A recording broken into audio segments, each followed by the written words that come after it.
morning, guys.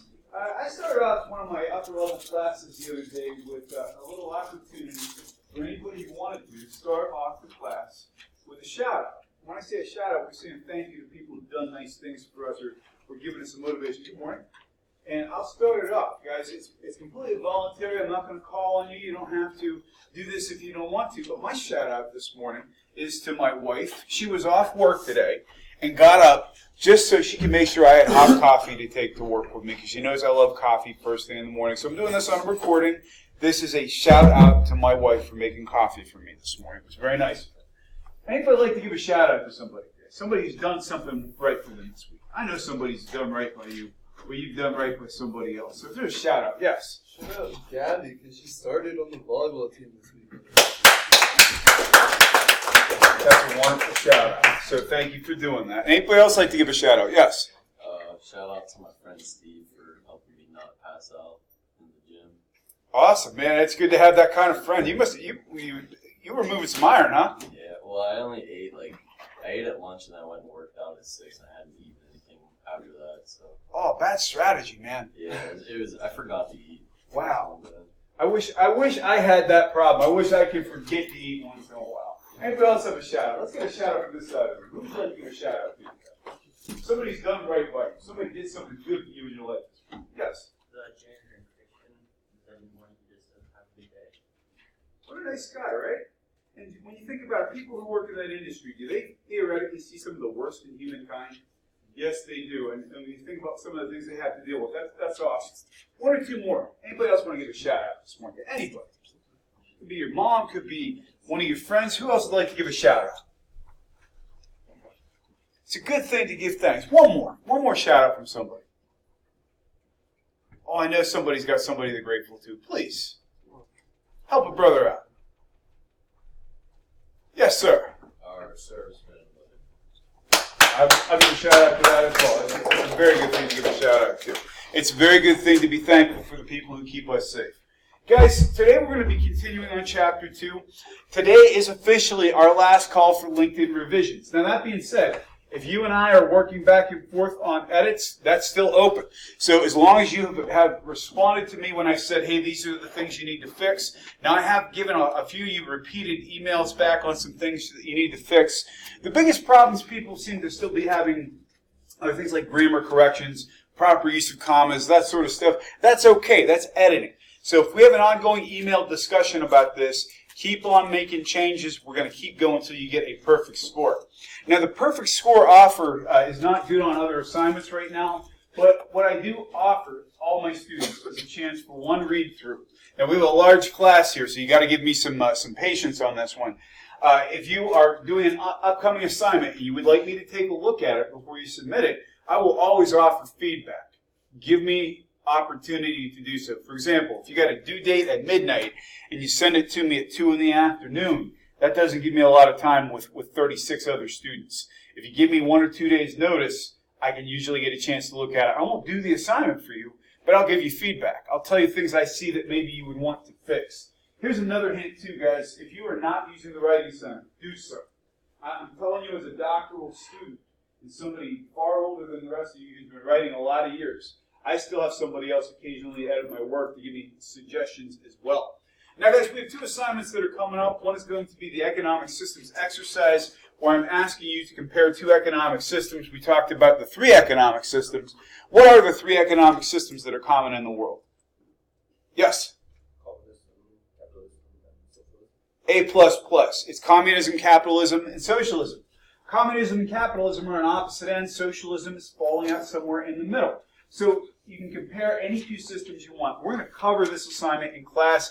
I may even extend the due date again because I want to make sure you feel comfortable about doing this assignment. My recommendation for you, if you have not started this assignment yet, don't start it yet. Let's cover it in class first. I'd rather have you have an easier time with the assignment. Now, guys, coming up tonight, you have your first opportunity for extra credit. This is a really cool opportunity. This lady, her name is Michelle Singletary, and she's a columnist for the Washington Post. She writes about financial responsibility. She basically tries to help people manage their finances and do well with their finances so that you can be prepared for things later in life like buying a house or retirement. I mean, it's going to be a really good presentation. I'm excited to meet her. I'm so excited to have her come and speak that my evening graduate class, we're not holding class, making my students attend this.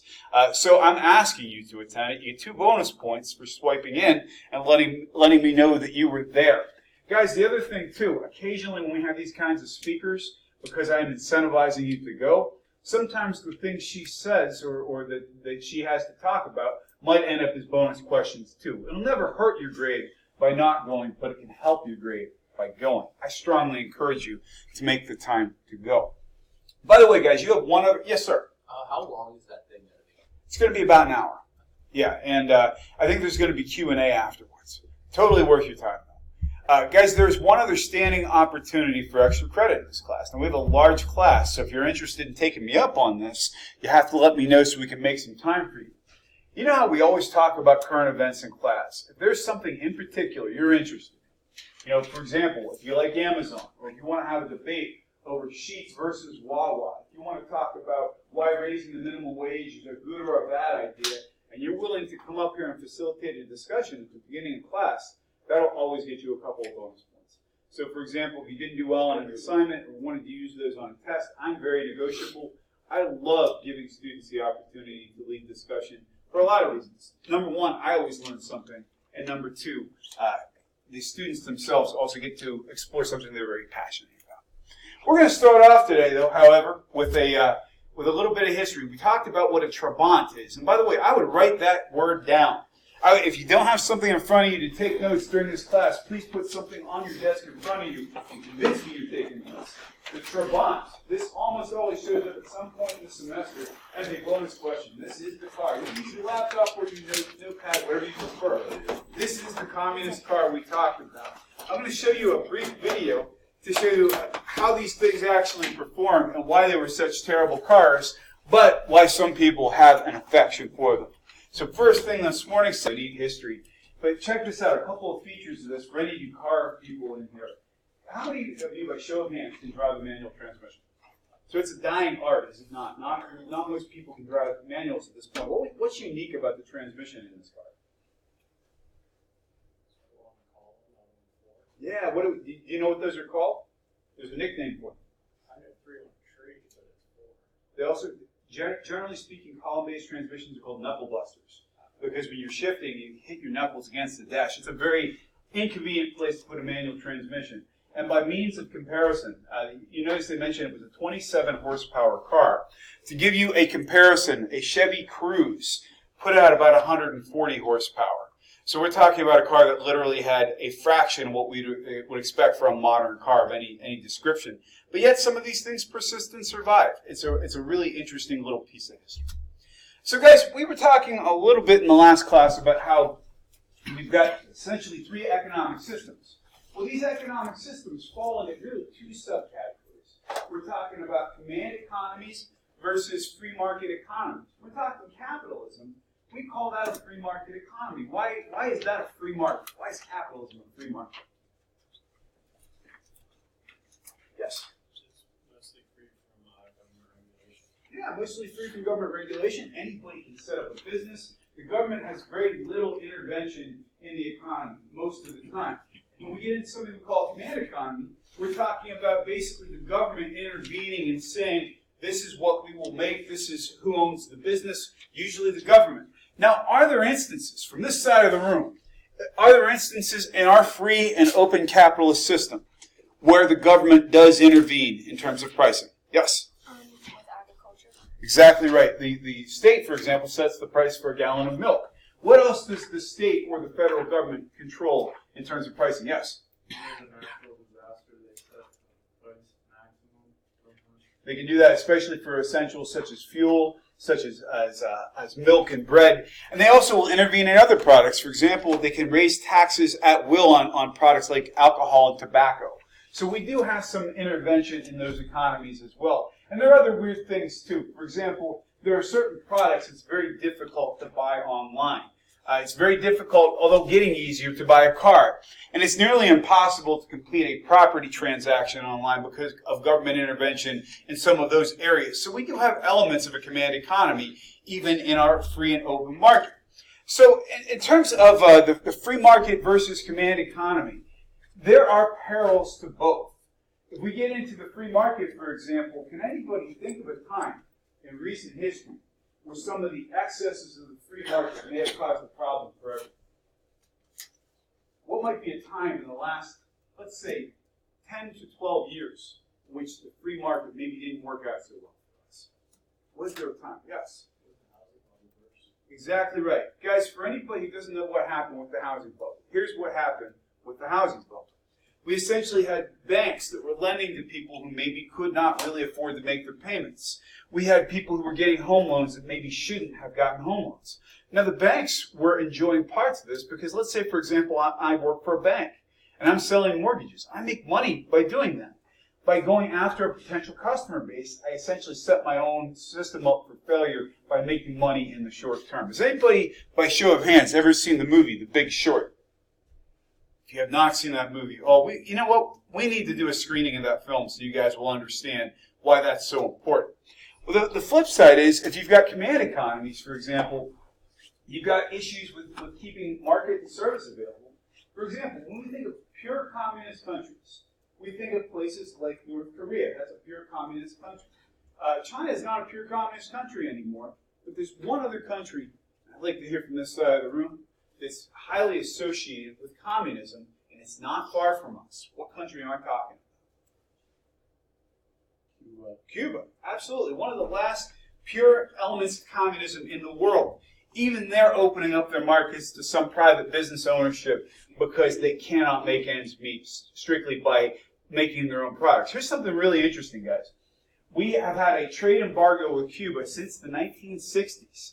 If you go to Cuba, by show of hands, who are my car guys in here? Who likes cars? If you go to Cuba, you can find perfectly maintained 1950s U.S. automobiles that look like they're brand new.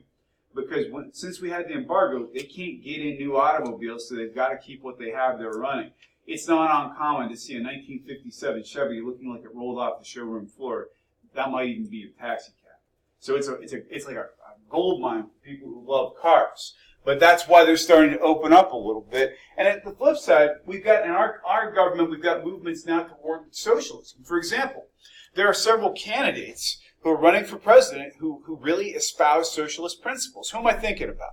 Who are some of the big socialist candidates? Yes. Bernie Sanders is the biggest example. And I'm not telling you what to think about this stuff.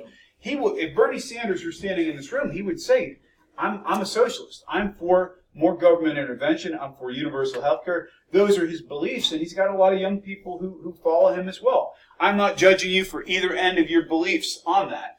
I want you to make informed decisions. What we're really ending up with, though, is a trend toward mixed economies. Let me give you an example. Because we're talking about capitalism versus socialism versus communism here. Guys, when you are taking a trip to Altoona and go to Chick-fil-A, or you're taking a trip to Johnstown and go to Coney Island and get some sundowners, guys, there's a common resource we all use to get there. What is it? Yeah, we use fuel. Guys, what do our cars run on? They run on gas, but like physically sitting on. We get between here and Johnstown. Roads. And we pay taxes for those. So we do have resources that we centrally contribute to. Many of us went to public schools, which were paid for by tax dollars. And if you earn beneath a certain threshold in this country, you might even be entitled to free health care. So there are things that even though we're a free market and a capitalist nation, we have elements of other economies in there. China, for example, is typically associated with what form of government? Typically. Communism. But China also has a stock market and a strong middle class. So we may be asking ourselves, we've got all these different economic systems. How do we determine what our economic health is? Guys, who here has ever heard of the term GDP? GDP is gross domestic product. Can you put it in your own words? What's GDP? If you can't, it's okay. Guys, think about it this way. We have an economy, and all the money moving through the economy is the blood of the economy. How much blood is moving through the body is our GDP. So if we've got a GDP that's expanding, we have more transactions going on, more people are buying and selling, that means the markets are doing okay. We can also measure this in what we refer to as gross output, meaning how much total output is our country producing. Now we're talking about things like industrial products, we're talking about things like intellectual property. And in fact, guys, I would argue in 2019 that intellectual property in many ways is more valuable than physical property. I'm thinking of a company that does not make one of their products in the United States, yet has tremendous intellectual capital that everybody wants. Who am I thinking of? You may all be carrying one of these in your possession. Who am I talking about? You got it. Here's the thing. My beat up old 6S, I mean, this thing, she's seen some tough times. She's been dropped a few times, but she still works pretty well. Guys, this phone was built in China. It was made by hand, but the intellectual property for this phone was developed in California and other places. The intellectual property that went into designing how this phone looks was developed in the United States. The patents that control what that phone is worth from an intellectual standpoint came from the United States. That's part of our gross output as well in terms of intellectual capital. How much are we selling to other countries? By the way, guys, does anybody know, if we had to say from the United States, who are our top 3 trading partners? Who buys the most from us? And who we do the most business with? Anybody know? I'm sorry? England would be a good guess. And England would probably be in our top 5, but they're not in the top 3. Who is it? China is one of our top 3. Who else? Believe it or not, it's China, it's Mexico, and it's Canada. Those are our top 3 trading partners. And think about it this way, guys. We do a lot of trading with Mexico because, for example, when it gets cold here in the Northeast, which it's starting to do already, we're still getting tomatoes, we're still getting blueberries, we're still getting strawberries. A lot of that stuff's coming from Mexico because they have a warmer climate than we do. On the same token, we do a lot of interchange back and forth with Canada. I love Canada, and one of the main reasons I love Canada is maple syrup. And there's nothing better than pancakes with maple syrup that came right from Canada. And that's one of the reasons that we do a lot of agricultural trade. So in terms of our GDP, these numbers go back to 2016, right out of our text. In reality, you can look up our GDP right now. It's kind of trickling and bordering right on about $20 trillion at this point. That's a good thing. We have an expanding GDP. Now, we have some folks who basically are saying, well, we need to watch where we're going here, and that's true. When I say this, I don't mean to disparage the success of any other country at all, because we're a global economy. But it's pretty wild. China now is the number 2 GDP. They leapfrogged Japan about 5 years ago, and they're not far behind us. I think that we will live to see a time in our future where the United States GDP will not be the biggest GDP in the world. Could it happen? It could happen in my lifetime. Could happen in your lifetime. It just means we've got different levels of economic leverage. But it says how healthy your economy is and things are moving, for example. Guys, here's something else we need to talk about because we love talking about unemployment. If you're a politician, you love talking about unemployment. Guys, what is the unemployment rate in the United States as of today? Round figures. Yes? 3 or 3.5. Yeah, we basically call that full employment. It means almost everybody who wants to have a job can have a job. Now, that doesn't tell us the whole picture, and we're going to get into that in a minute, but if we're at 3% unemployment and companies are trying to expand, who has the leverage in the market right now? Employers or employees? It's an employees market right now. If this economic boom continues, and for the sake of everybody in this room, I hope it does, when you get out with that wonderful 4-year business degree or that wonderful college degree in whatever discipline you have, you're going to be entering a market and a workforce that needs you because companies are hitting a point where they can no longer expand because they're lacking the people to do the jobs. It's a good place to be. Now, in terms of the unemployment rate, it's something we're going to analyze a little deeper. But there's a couple different types of unemployment. We're going to cover each of these types of unemployment. This is an HR concept. You won't find this in your text. I added it because it's something important for us to talk about. We'll talk about those different types in a minute. The bottom line is we are seeing record levels of employment at this point in time. Now, we have 4 kinds of unemployment. We have structural, cyclical, seasonal, and frictional. So what is structural unemployment? Guys, think about this. What's the word structure mean? We say that structure is solid, it's sound. What do I mean? What is a structure? What's the first word that comes to mind? We're standing in a structure. What are we in? Gabby, what's a structure? That's exactly right. So is the building solid? Well, we're in a really solid, wonderful building right now. But structural unemployment could actually mean that your company is coming apart. You no longer have a good, solid job. So you get laid off, maybe for no fault of your own. Or maybe you did something, for example, that would warrant somebody else getting your job. It's the nature of the employment. Now, cyclical unemployment means, well, the economy tanked out, and now I don't have a job anymore. So think about it, guys. In 2008, we know that the financial crash was a big part of it. If people aren't able to make their mortgage payments, who else might lose their job? If people aren't making their mortgage payments, and they have a financial problem because of that, other than people working in the banking industry, who might lose their jobs? Real estate agents. Who else might lose their jobs? Who else might lose their jobs? Contractors, for sure. Who else? What do contractors use? What's something that a contractor uses? Tools. So people selling tools, people selling trucks, people selling anything that goes into that are affected by it as well. So we have structural, we got cyclical, then we get seasonal. Guys, we're coming to the most wonderful time of the year for retail. What time of the year am I talking about?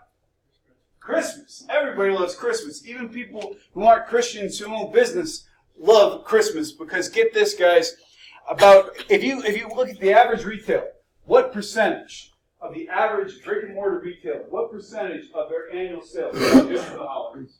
Any guess, Jalen? Make a wild guess. If you said 100% of the earnings for the year, how much am I making at Christmas? I'm sorry? Well, that's billions, but if we said out of 100%, like for every $10 I make for the year, how many are coming from Christmas? It's not quite that high, but it's about 30 to 40%. So companies bank on Christmas to tie them together. And then we get into the idea that January rolls around, people aren't working as much because the holidays are over. All those holiday employees get laid off. That's seasonal unemployment. If you're a farmhand right now, you're heading to seasonal unemployment because harvest is almost over. And then finally, we have frictional unemployment. Guys, when I say, hey, that person and I are experiencing some personal friction, Jonathan, what do I mean by that? If I have a friend and we're no longer friends, we're experiencing friction, what does that mean? We're not getting along anymore. So that's what frictional unemployment is. Guys, if you basically say, in terms of frictional unemployment, it means I'm out of here. Guys, why is frictional unemployment, high levels of frictional unemployment, people leaving jobs they're not happy with, why is that possibly a good indicator for the economy? Yes? Yeah, exactly right. If it's frictional and I'm saying basically, I don't want to work here anymore and I'm quitting today because I know I can find another job, that's saying we have a strong economy. That's a better sign than structural. If you're losing your job because your company's going under, not a good place to be. So frictional is good. Structural is not good. Cyclical just means, guys, occasionally the market corrects itself. Guys, here's what I'm going to tell you. As much as I enjoy the bull market we're having right now, by the way, does anybody know what I mean when I say a bull market? What's a bull market? What's that mean? You got it. So when we think about bulls charge, bears hibernate. So bull markets are good, but they're not going to be forever. I hope by the time you guys graduate, we still have a bull market, but the cycle eventually corrects itself. And seasonal unemployment basically means every year, at some point, people have to leave.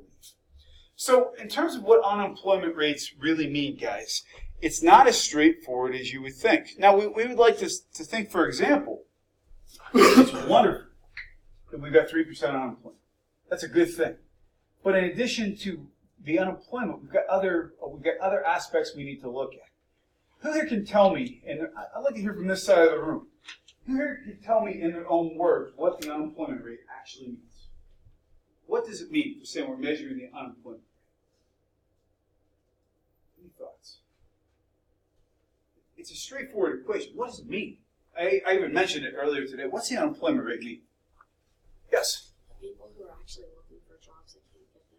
You got it. If you're actively trying to get a job. Now, what does the unemployment rate not account for?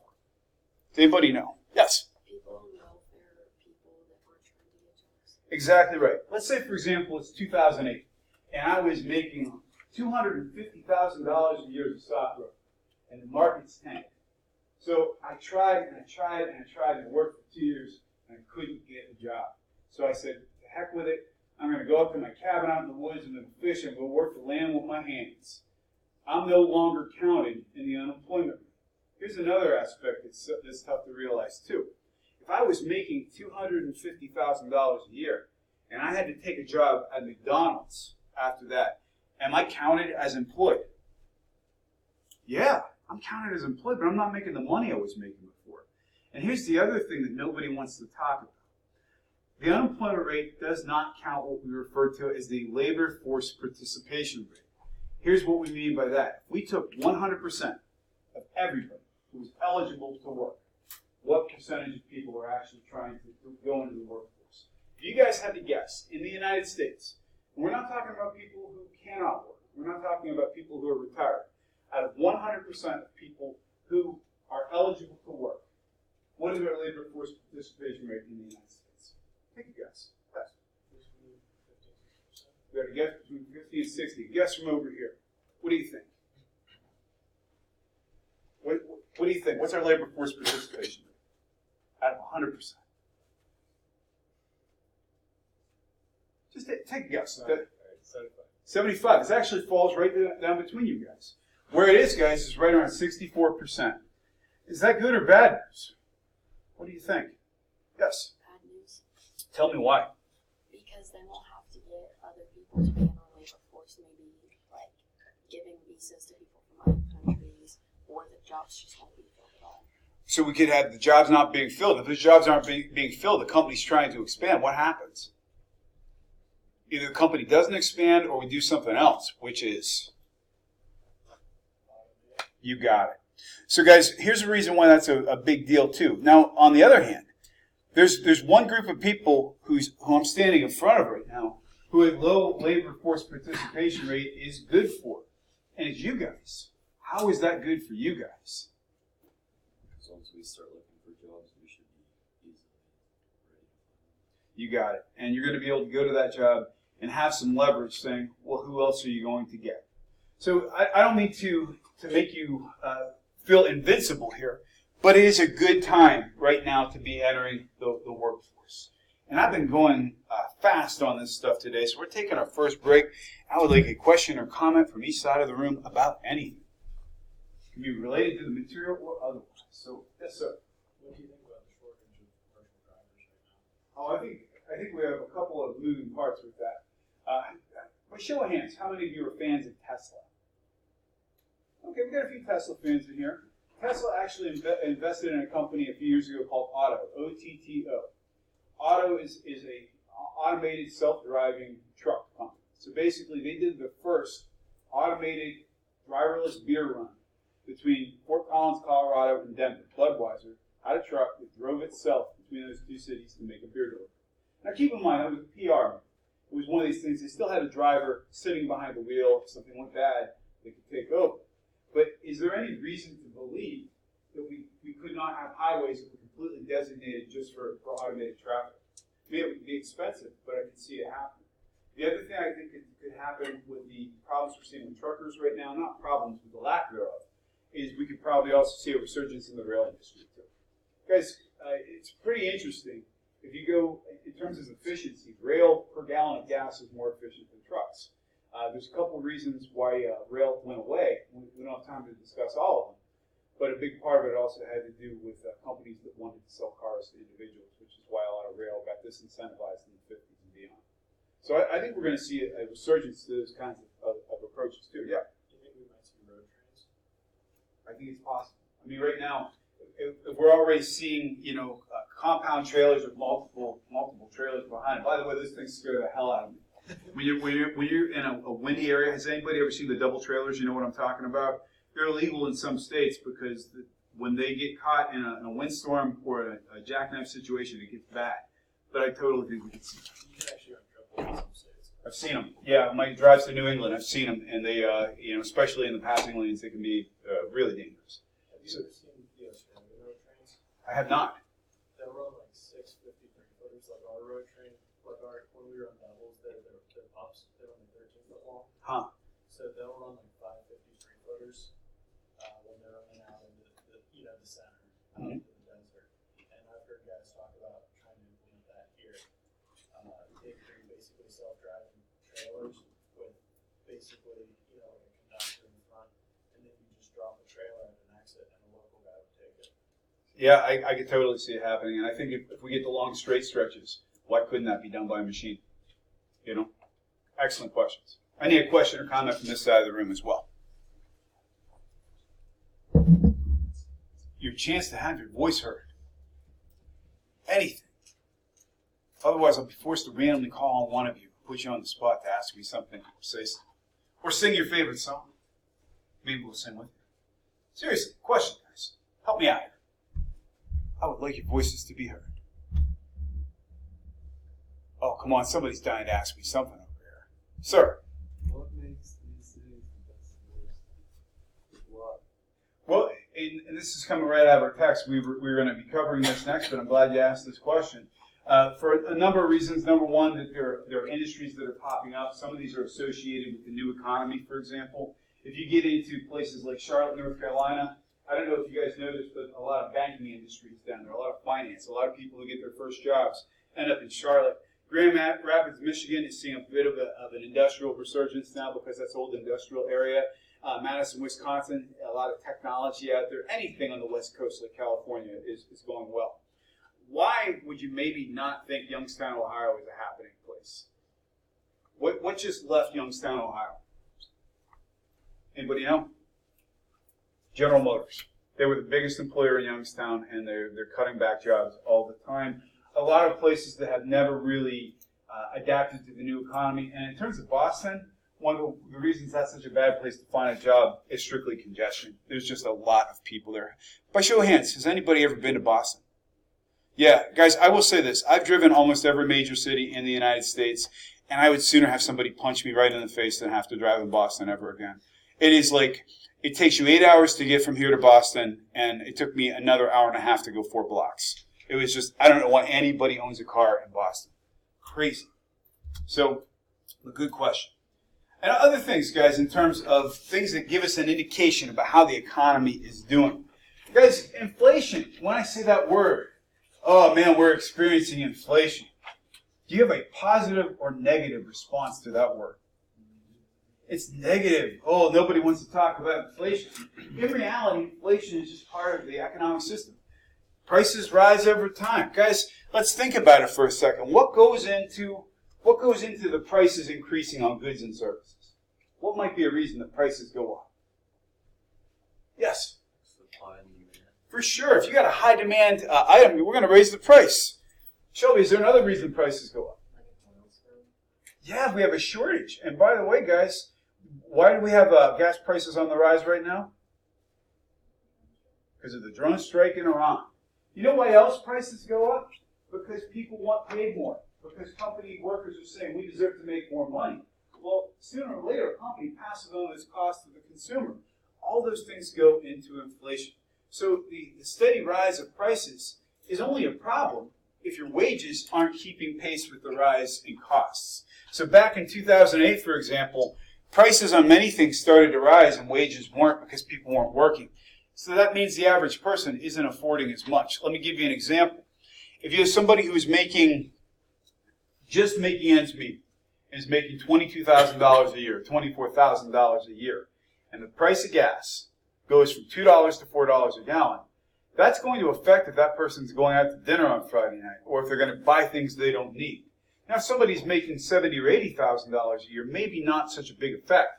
But the lower you are on the economic side of things, the more you're generally affected by inflation. And then we get into disinflation. That's also, on the surface, it sounds good. Well, prices are coming down. Things are not increasing in prices rapidly. That sounds great. We're consumers. We can buy more, right? Well, that can also mean that the economy is slowing down. Deflation means prices are flat out dropping on things. That could mean we've got excess inventory sitting on the shelves. And then we also have a situation called stagflation. This is the most complicated situation. When I say this, guys, you'll hear much more about this in an economics class than you'll hear in this class. But here's what stagflation is. The economy is slowing, people aren't buying as much, but prices still keep going up. What could drive that, guys? If people want to sell stuff, but prices are going up, if people, the economy itself is slowing down and prices are still going up, what could be behind that? It's a complicated situation, but let me try to illustrate it for you. Let's say, for example, the economic recession of 2008 has hit. So all of a sudden, nobody's building homes anymore. All the builders have gone on to other jobs. The people who worked in construction have gone to other jobs. Well, all of a sudden, there are people who need homes. Well, the price for the homes is going up because there's no new homes being created. Right now, one of the reasons we're seeing the rise in home prices is because during the economic recession in 2008, people quit making product. So the same situation could happen. If during 2008, 2009, when car companies are going bankrupt, there is a chance that some of the car models increased in price because the dealers didn't know when they were getting their next shipment. You got to make your money while you can. Stagflation is a terrible place to be. Guys, what we're going to be doing in the next class, we're going to be talking through the economic systems exercise. We don't have time to do that today, but we're going to do it at the beginning of class on Friday. But we're going to cover another couple of slides. I put that in as a marker for us. We're going to cover a couple other slides to begin with, and we're going to come back to the economic systems exercise on Friday. Guys, some of the other things that are economic indicators, what we refer to as a CPI. In other words, what are people paying for basic things that they need? What are we paying for bread, milk, and eggs? What are we paying for the basic things we need to live? It means how expensive it is to live. That's the CPI. If we go to the core inflation, that means we take the energy costs out of it. We take the idea of gas out of it and just put it down to basic essentials. That's core inflation. But CPI is what we're really interested in. And the PPI means what does it cost us to make stuff in this country? So what is the PPI? How expensive is it to make things? The good news is, guys, we've had increases in productivity. In fact, you can look this up and agree or disagree, but the United States right now has the longest work week for the average person in the world, in terms of the developed world. We as Americans work more hours than just about any other developed country in the world. Whether or not that's a good thing, I leave that up for you to decide. You guys know, if you had to measure all productivity, if you had to measure all people and all industries and the output per person, whether it's intellectual property, whether it is industrial output, who is the most productive country in the world, in the civilized world?